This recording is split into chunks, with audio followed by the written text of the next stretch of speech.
कभी कभी जिंदगी की सबसे बड़ी कहानियां चमकदार किताबों में नहीं बल्कि उन टूटी फूटी झुग्गियों में मिलती हैं जहां सपने जिंदा रहने के लिए लड़ते हैं बच्चे। आज हम लॉस्ट स्प्रिंग की उस दुनिया में कदम रखने वाले हैं जहां बच्चे सुबह स्कूल की घंटी नहीं बल्कि कचरे की खड़खड़ाहट से जागते हैं और उम्मीदें छोटी हैं पर आंखों की चमक किसी भी हीरे से कम नहीं है। इस चैप्टर में हम देखेंगे कि कैसे एक बच्चा अपनी मामूली कमाई में भी कल का सपना ढूंढ लेता है और कैसे गरीबी सिर्फ जेब की हालत नहीं बल्कि समाज की सोच की भी परीक्षा लेती है। आज सिर्फ एक लेसन नहीं पढ़ते बल्कि एक जर्नी शुरू करते हैं, एक खोए हुए स्प्रिंग को ढूंढने की जर्नी। तो चलिए एनसीईआरटी की लाइन बाय लाइन से लॉस्ट स्प्रिंग के दोनों स्टोरीज को पढ़ते हैं। अभी दीदी पढ़ाई में लगे अब सब इजी।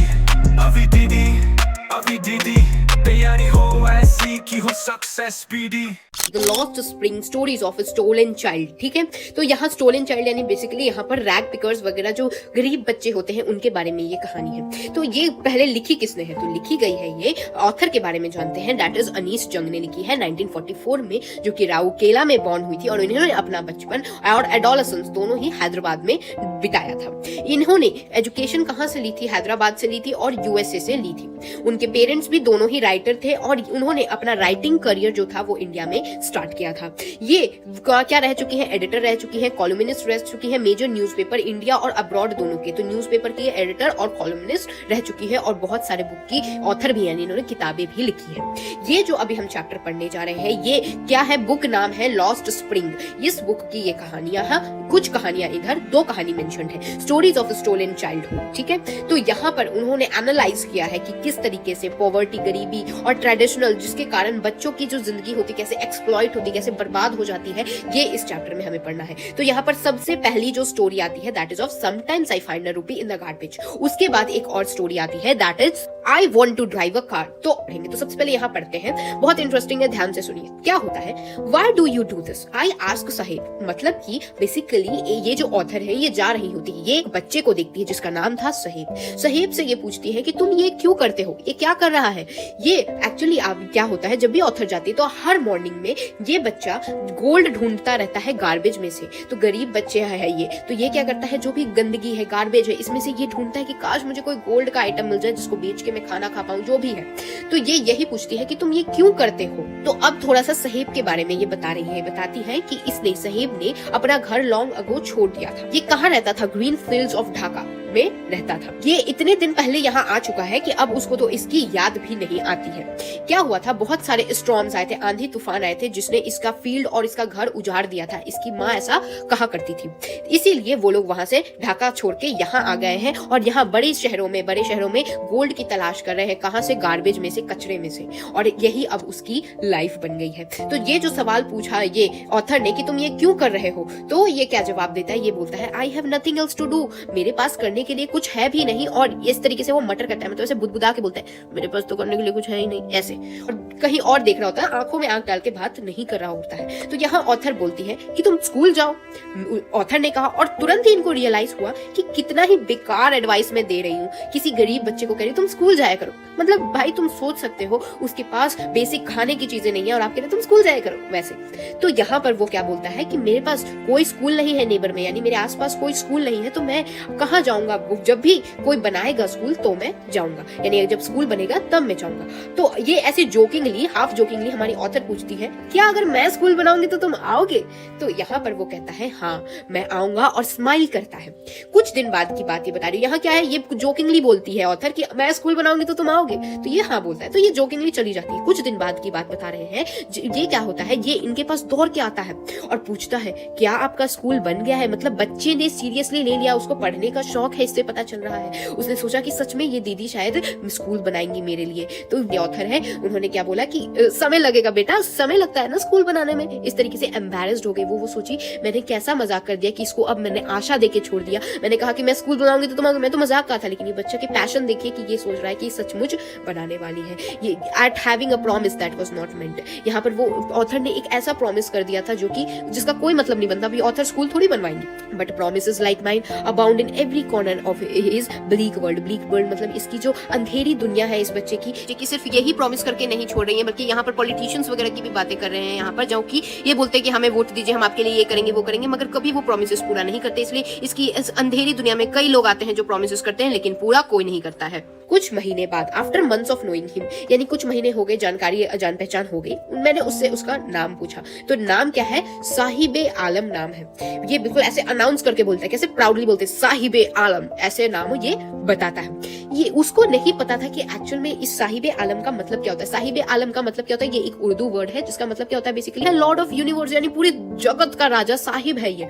लेकिन यहाँ पर इस बच्चे को अपने नाम का मतलब नहीं पता है, शायद उसे पता रहता और तो इसको बिलीव नहीं होता। क्यों? क्योंकि ऑब्वियसली जिसकी स्थिति इतनी खराब है और यहाँ पर उसका नाम ऐसा है और जहाँ पर लॉर्ड ऑफ यूनिवर्स इसका मीनिंग है, लेकिन इसकी स्थिति भगवान ने ऐसी नहीं दी है। अनअवेयर है कि उसके नाम का क्या मतलब है। वो सड़कों पे घूमता है, गलियों में घूमता है, नंगे पांव घूमता है, जैसे कि मॉर्निंग बर्ड्स होती हैं वैसे सुबह सुबह घूमता है, और दोपहर में जब धूप होती है तो कैसे बर्ड्स गायब हो जाती है वैसे ही दोपहर में ये कहीं दिखाई नहीं देता है। बहुत महीने तक, over the months I have come to recognise each of them, जिन भी बच्चों के साथ ये घूमता है उन सब बच्चों को अब ये ऑथर जान चुकी है। अब ये इनसे सवाल पूछती है, वो पूछती है कि तुम लोग चप्पल क्यों नहीं पहनते हो। तो यहाँ पर ये बच्चा जो है बेसिकली यहाँ पर इनके पास स्लीपर्स नहीं होते हैं, लेकिन यहाँ पर ये तो नहीं बोल सकता कि मेरे पास स्लीपर नहीं है। बच्चे हैं, बच्चे क्या बोलते हैं कि मेरी माँ जो है वो ऊपर शेल्फ पे ऊपर जो है ना रख दिया है मेरे चप्पल को और वो निकालती नहीं है, इसलिए उसने आंसर किया सिंपली, यानी एक तरीके से वो शर्मा रहा है कि मेरे पास स्लीपर्स नहीं है और इस शर्माहट की रीजन बोल रहा है अरे मेरे पास स्लीपर्स इसलिए नहीं है क्योंकि स्लीपर तो है लेकिन मेरी माँ ने उसको शेल्फ पे रख रखा है और वो उसे नीचे नहीं उतारी है, और अगर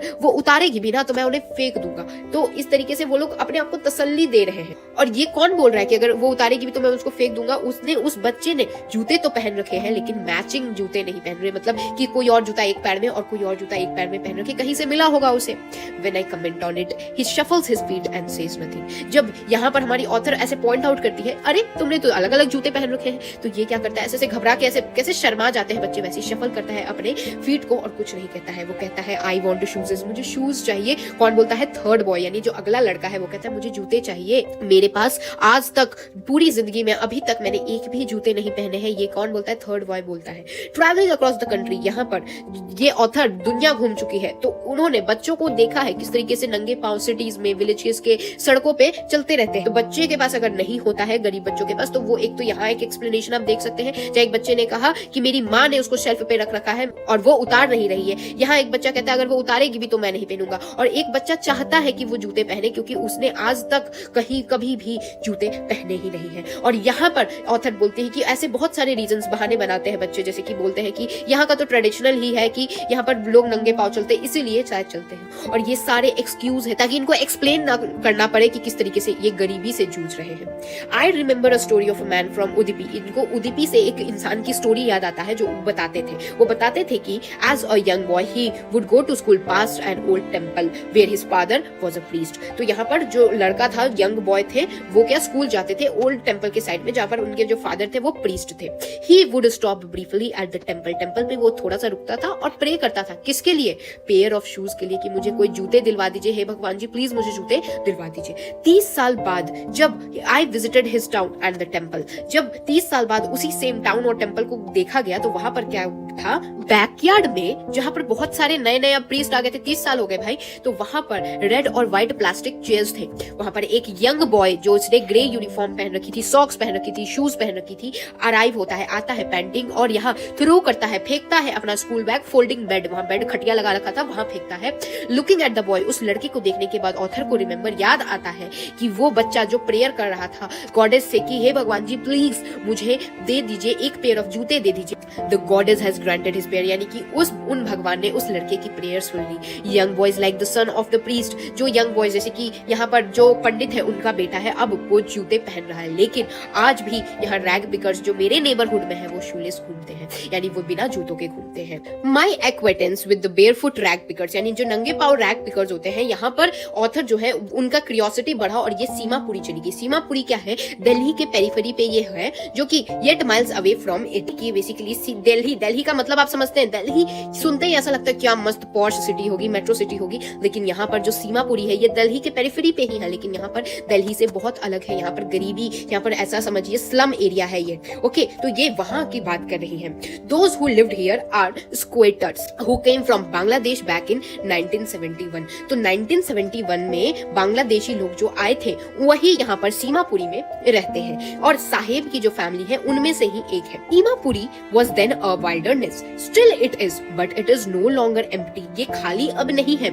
In structures of mud with roofs of tin and tarpaulin. यहाँ पर क्या है कि बेसिकली घर कैसे बने हैं ये बता रहा है कि मड से बने हैं, रूफ आपने कभी झोपड़पट्टी देखी है उस तरीके से, टारपुलिन से बने हैं, डिवॉइड ऑफ सीवेज, नाली का गंदा पानी है, ड्रेनेज है, रनिंग वाटर है, जहां पर 10,000 रैग पिकर्स वहां रहते हैं। स्लम एरिया है।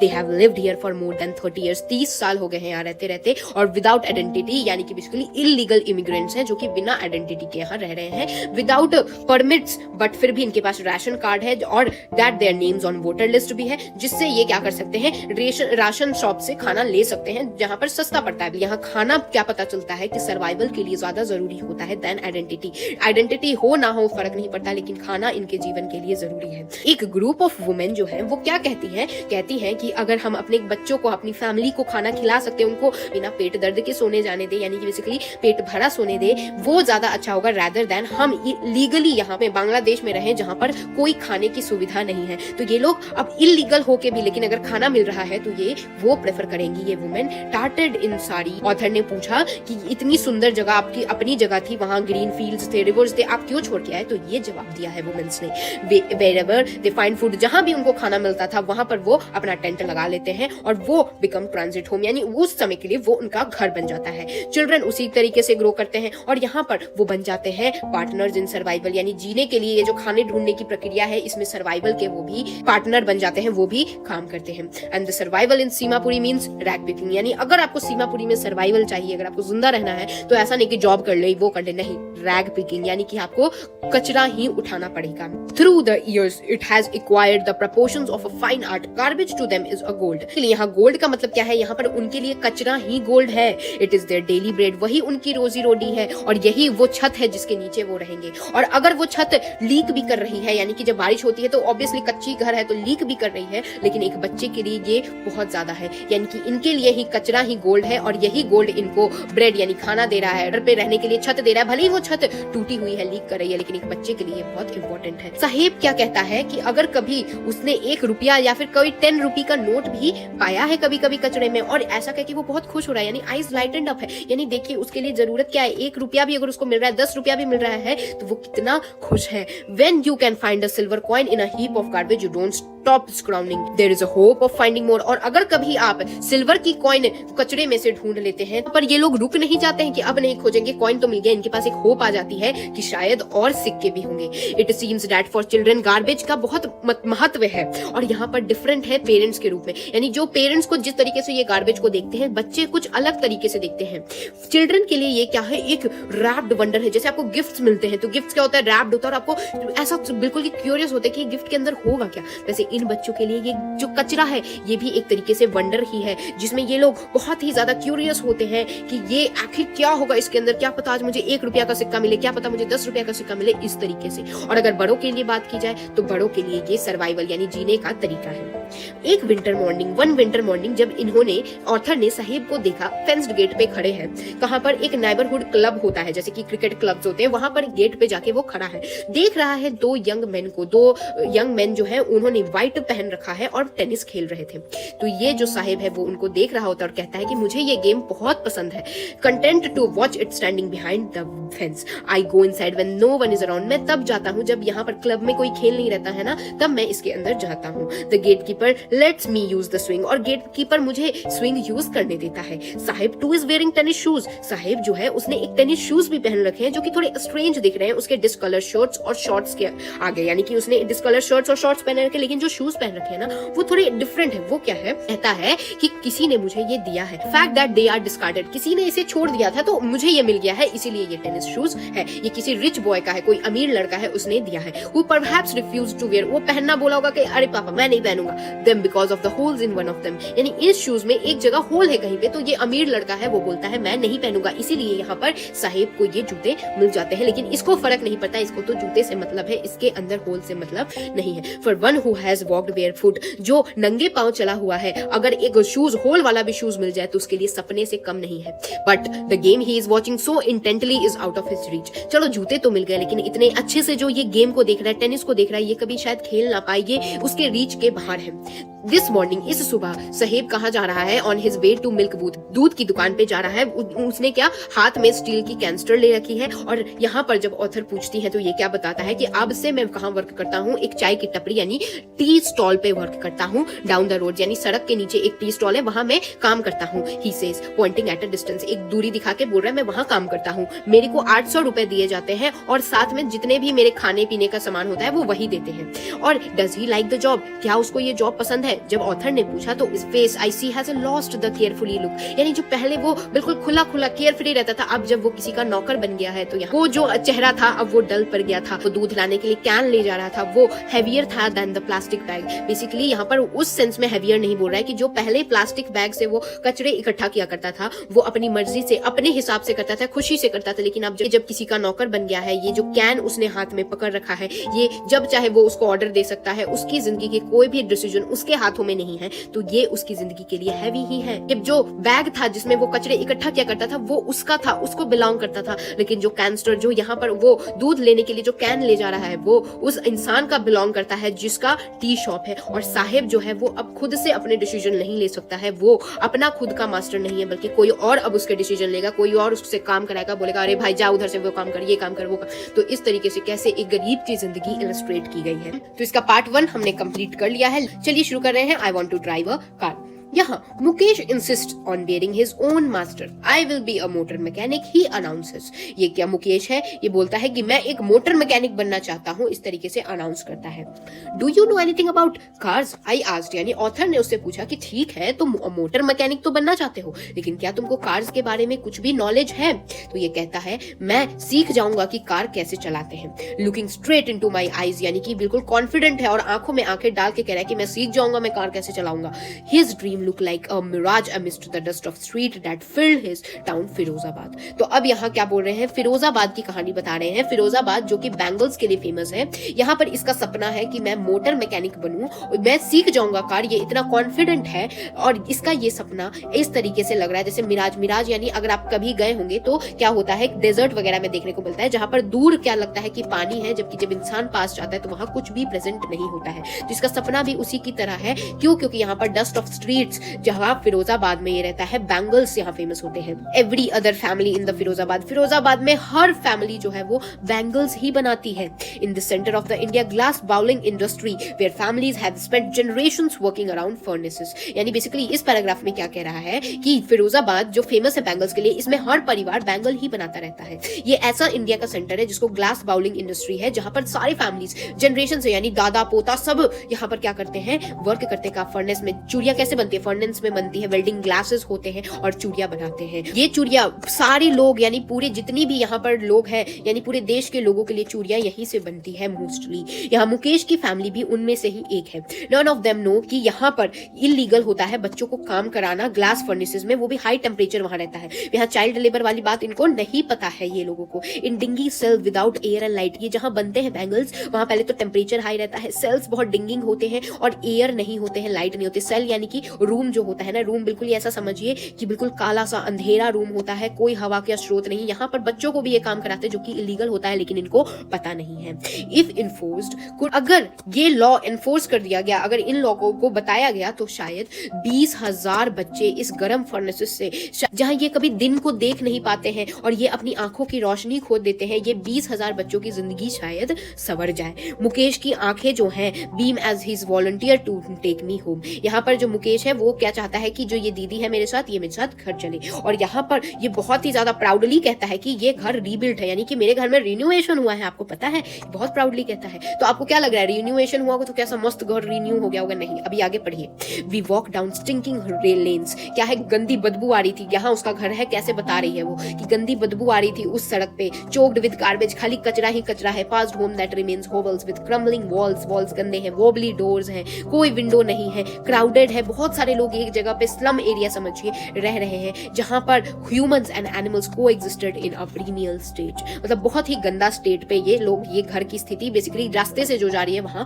बता रही है। वो रुकता है at the door of one such house, एक वैसे ही घर के दरवाजे पे वो रुक जाता है जिसका वोबली आयरन डोर था with his foot and pushes it open, यानी कि यहाँ पर वोबली आयरन डोर को, अपने डोर को बेसिकली पुश करता है अपने फीट से और उसको खोलता है। और यहाँ पर ये एंटर करती हैं ऑर्थर कहाँ पर, हाफ बिल्ट शैक में, यानी कि आधा बिल्ट जगह है।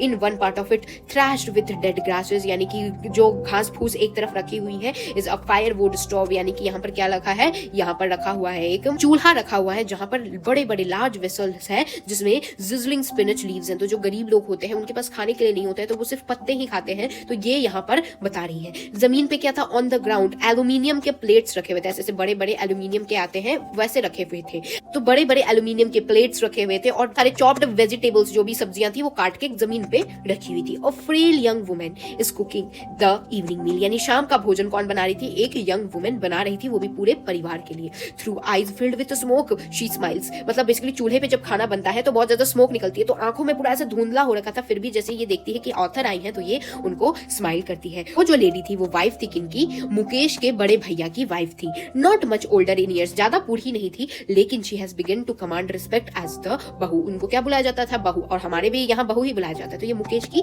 बड़े भाई की वाइफ थी। The daughter in law in the house, यानी कि बहू बुलाया जा रहा, already in charge of 3 main, यानी 3 लड़कों का, यहाँ ये 3 लड़कों के लिए ये इंचार्ज है। किसके लिए, पहले तो अपने हस्बैंड के लिए, मुकेश के लिए, और साथ में देयर फादर यानी कि अपने ससुर जी के लिए। When the older man enters, जब भी कोई ओल्डर मैन एंटर करते थे तो वही पुरानी प्रथा कि मुंह ढक लिया जाता था, तो वैसे ही जैसे ही कोई बड़े आदमी एंटर करता था तो ये चुपचाप अपना मुंह ऐसे ढक लेती थी, या फिर खुद को ऐसे ब्रोकन जो वॉल है, टूटी हुई जो वॉल है, वहां पर खुद को पीछे छुपा लेती थी या फिर अपना घूंघट लगा लेती थी। एज कस्टम्स डिमांड, क्यों, क्योंकि यहाँ पर रीति रिवाज में ये कहा जाता है कि पुरानी सोच है कि जो बहू है उनको पक्का ही अपना चेहरे को ढकना रहना चाहिए, उसको घूंघट लेके रहना चाहिए, कोई भी अगर कोई मेल है एल्डर, और in this case the elder is a improvised bangle maker, और इस केस में जो एल्डर है वो कौन है, चूड़ी बनाने वाले हैं, यानी कि इससे क्या पता चल रहा है कि हस्बैंड, मुकेश और उनके फादर तीनों ही चूड़ी बनाते हैं। Despite long years of hard labour, इतना ज्यादा ये हार्ड लेबर हो रहे हैं, फर्स्ट एज अ टेलर, पहले टेलर बने, फिर बैंगल मेकर बने, फिर भी ये लोग रिनोवेट नहीं करवा पाए हाउस को, यानी हाउस को ये चेंज नहीं कर पाए, यानी जिस स्थिति में शुरू से थे वैसे ही स्थिति में है। Send his 2 sons to school, यानी कि ये जो फादर हैं वो अपने दोनों बेटे मुकेश और यहाँ पर इसकी बात कर रहे हैं, उनको ये स्कूल तक नहीं भेज पा रहे हैं, घर नहीं ढंग से कर पा रहे हैं, जबकि ये शुरू में टेलर की नौकरी की है, इतना हार्ड लेबर कर रहे हैं, बैंगल बना रहे हैं, किसी कैसी स्थिति में, फिर भी इनके पास इतना ही पैसा है कि रोजी रोटी बस कर पाए। As he has managed to do is teach them, जितना वो कर सकता था वो क्या किए हैं, बस वो कि उनको ये सिखा पाए हैं एक ही आर्ट, और वो आर्ट क्या है, वो आर्ट जो वो जानते हैं कि किस तरीके से बैंगल बनता है, और कुछ नहीं कर पाए हैं, सिर्फ बैंगल मेकिंग ही बता पाए हैं अपने बच्चों को। दिस इज करम हिज डेस्टिनी, यानी कि यही उसका कर्म है, सेज मुकेश ग्रैंड मदर, यानी मुकेश की जो ग्रैंड मदर है उन्होंने कहा कि यही इनका कर्म है, यही उनकी किस्मत है।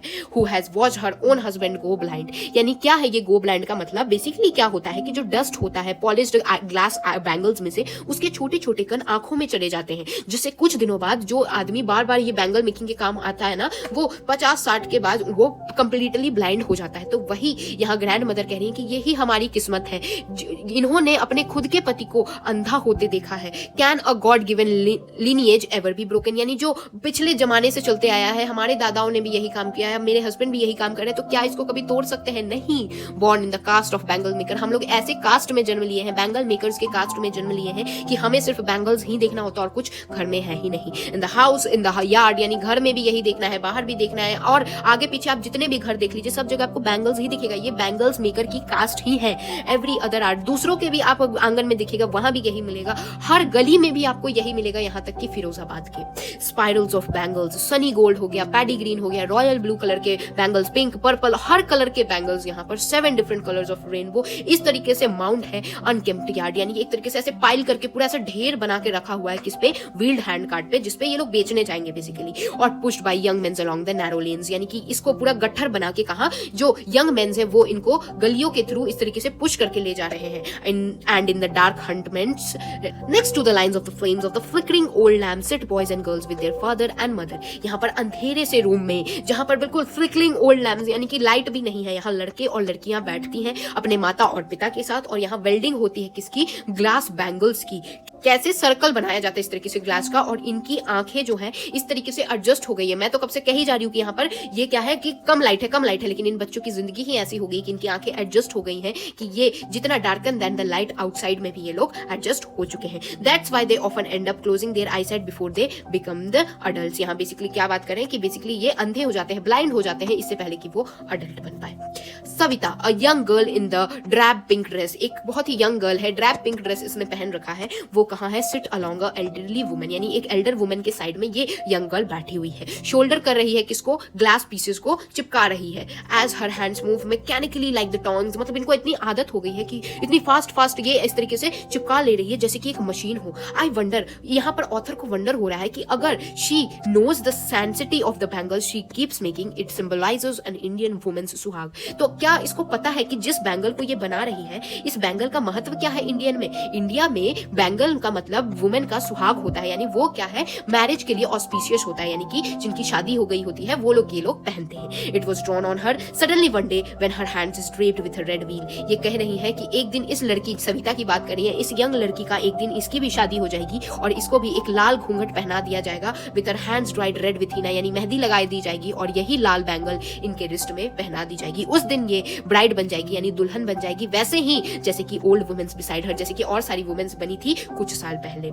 She still has bangles on her wrist, तो बच्चे भी बैंगल्स पहनते हैं। तो यहाँ पर ये बोल रही है कि हाँ, सविता ने अभी भी बैंगल्स पहन रखे हैं, लेकिन no light in her eyes, यानी कि कोई चमक नहीं है आंखों में। वो एक लेबर है, एक वक्त शेर भर खाना भी नहीं खाया।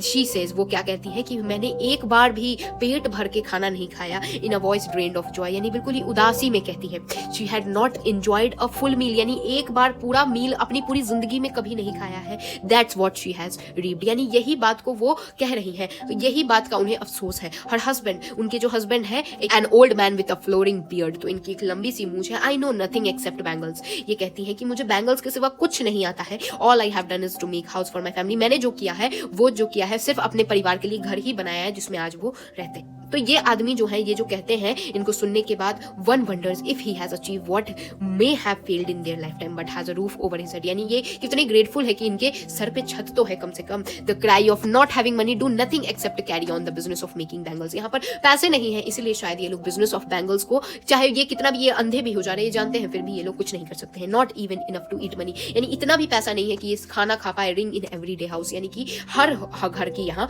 कहानी बता रही है। The young man echo the lament of their elders, यहाँ जो यंग मैन है, जो आगे आने वाली जनरेशन है, वो क्या करेंगे? अपने फादर का ही प्रोफेशन ले लेंगे, दैट इज ये बैंगल मेकिंग वाला। Little had moved with time it seems in Firozabad, यानी कुछ समय तो बीता है। Years of mind numbing toil have killed all initiative and the ability to dream, यानी इस तरीके से समय बीतते जा रहा है, लेकिन फिर भी यहाँ ड्रीम करने की एबिलिटी, यानी सपने देखने की, तो बच्चों ने ये ताकत ही खो दी है। बच्चों को पता है कि मुझे end of the day bangle maker ही बनना है, इसलिए ये सपने देखते ही नहीं है। Why not organise yourself into a cooperative, ये पूछती है कि क्यों ना कोऑपरेटिव, एक तरीके से ऐसा बिजनेसमैन आप लोग बन जाए, कोऑपरेटिव में अरेंज हो जाए। ये पूछती है यंग मेन से जो कि एक विस्कस साइकिल में फंसे हुए हैं, middle man who have trapped their fathers and forefathers, यानी बेसिकली एक तरीके से जनरेशन आफ्टर जनरेशन जो मैन फंसे हुए हैं, उन मैन से ये जाके पूछती है कि आप क्यों नहीं एक बिजनेस ऐसा कोऑपरेटिव खोल लेते हैं। तो यहाँ क्या ये बोलते हैं, even if we get organised we are the one who will be hauled up by the police, ये कहते हैं कि अगर हम लोग ऑर्गेनाइज्ड भी हो जाए ना, तो पुलिस हमको क्या करेगी? मारती है, पीटती है वगैरह, बीटन एंड ड्रैग्ड, हमको घसीट के जेल में डाल देती है, जबकि हमने कुछ भी इलीगल नहीं किया होता है। There is no leader among them, हमारे में कोई लीडर ही नहीं है, कोई हमारी हेल्प नहीं करता है। हम लोग यहाँ पर उनको अलग, कुछ अलग सोचने का कोई प्रेरित नहीं करता है। उन्होंने जो, फादर ने जो किया वही सारे कर रहे हैं। They talk endlessly in the spiral that moves from poverty to apathy, यानी इनसे बात करिएगा तो सिर्फ एक ही बात, यहाँ पर एक गोल घूम के बार बार एक ही बात पे आ जा रही है बात, दैट इज गरीबी कितनी है और एपैथी टू ग्रीड, एंड कितना इनके साथ इनजस्टिस हो रहा है। तो देखिए लास्ट पैराग्राफ में क्या ऑथर कहती है कि इनको सुनने के बाद, listening to them I see two distinct world, मेरे को दो दुनिया दिखती है। एक of the family caught in the web of poverty, यानी एक गरीब परिवार जो कि कास्ट सिस्टम के बीच में बोझ में दबा हुआ है, और दूसरी एक ऐसी विस्कस cycle of sahukars, the middle man, the police man, the keepers of law, the bureaucrats, the politician, ये सारे दिखते हैं। तो दो फैमिलीज, एक वो जो कि गरीब है और दूसरे वो जैसे साहूकार हो गए, जो कि मिडिल क्लास मैन हो गए, पुलिस हो गया, लॉ जो बनाते हैं, ब्यूरोक्रेट्स हो गए, पॉलिटिशियन वगैरह हो गए। Together together they have imposed the baggage of the child that he can not put down. और ये दोनों ने ही मिलके शायद उन बच्चों पे इतना बोझ डाल दिया है कि अब वो कभी उस बोझ को हल्का भी नहीं कर सकते हैं। Before he is aware he accepts it as naturally as his father. इससे पहले कि वो कुछ भी ऐसा अवेयरनेस उसको आए, उससे पहले ही वो एक्सेप्ट कर लेता है कि हाँ मेरे फादर का जो प्रोफेशन है वही मुझे करना पड़ेगा। To do anything else would mean to dare, यानी कि इसको बैंगल मेकिंग छुड़ा के कुछ और करना है अगर किसी को इस कास्ट के लोगों में, तो ये एक चुनौती से कम नहीं है। And daring is not part of his growing up. लेकिन यहाँ पर डेयरिंग, यहाँ चुनौती लेना कोई चाहता नहीं है। When I sense a flash of it in Mukesh, लेकिन चुनौती लेना तो कोई नहीं चाहता, लेकिन यहाँ मुकेश जो है वो चुनौती ले रहा है। वो क्या बोल रहा है, मैं बनूंगा car mechanic. I am cheered, I want to be a motor mechanic. ये कह रहा है कि मैं मोटर मैकेनिक बनूंगा। ही रिपीट्स, ये एक तरीके से चैलेंज की तरह ले रहा है। ही विल गो गैराज जाएगा, वहां सीखेगा। बट यहाँ पर garage is a long way from his home. यहाँ पर गैराज उसके घर से बहुत दूर है। तो वो कहता है कि हाँ मैं वॉक करके चला जाऊंगा। मतलब देखिए कितना ये सीखने के लिए है। Do you also dream of flying a plane. ये पूछती है कि अच्छा तुमको कार चलाने का मन है तो क्या हवाई जहाज भी चलाने का मन है। तो वो चुप हो जाता है, बिल्कुल कहता है नहीं। यानी उसके सपने कहां तक लिमिटेड है आप देख रहे हैं। वो कह रहा है कि हाँ मैं कार मैकेनिक बनूंगा, लेकिन यहाँ पर जब उससे पूछे कि क्या एरोप्लेन चलाओगे तो कह सकता था हाँ मैं ये भी करूंगा वो भी करूंगा, लेकिन नहीं। इसका देखिए सपने कितनी लिमिटेड है। He says staring at the ground, या जमीन पे नीचे ऐसे झुक गया और बोलने लगा नहीं। In his small murmur there was embarrassment that has not yet turned into regret. एक तरीके से ये एम्बैरेसमेंट था उसके लिए, लेकिन ये उसके लिए पछतावा नहीं था। He is a content to dream of the cars that he has halted down the streets of his town. जहां पर ये बेसिकली कार्स के लिए सपने देखता है कि जो कि उसने शहरों के जो स्ट्रीट्स होते हैं वहां देखे थे। कुछ ही एरोप्लेन्स जो होती हैं वो फिरोजाबाद के ऊपर से फ्लाई करती हैं, इसलिए इसने उतना एरोप्लेन्स पे ध्यान नहीं दिया। और शायद कार्स इसने सड़कों पे देखे हैं, इसीलिए इसे कार्स मैकेनिक बनना है, जो कि एक डेयर से कम नहीं है। तो आपको इस स्टोरी से कैसे अमीर गरीब के बीच में फर्क है आपको देखने को मिल रहा है, कैसे बच्चे सपने देखते हैं और उनको पूरा करना कितना मुश्किल हो जाता है उनके लिए, इस स्टोरीज में दिया हुआ है। तो इन दोनों स्टोरीज को मैंने कंप्लीट करा दिया है। तो I hope you guys understood. तो meet you guys in the next video. तब तक के लिए thanks for watching and don't forget to like, share and subscribe to my channel. जय हिंद।